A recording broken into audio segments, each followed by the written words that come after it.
As trigêmino autonômicas são dores de cabeça primárias que têm, durante a crise de dor de cabeça, que na grande maioria das vezes é unilateral, algum sintoma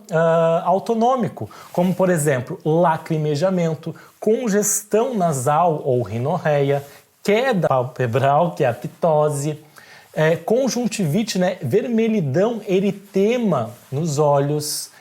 rubor facial, sudorese facial, são sinais e sintomas autonômicos que vêm acompanhados nas cefaleias trigêmino autonômicas.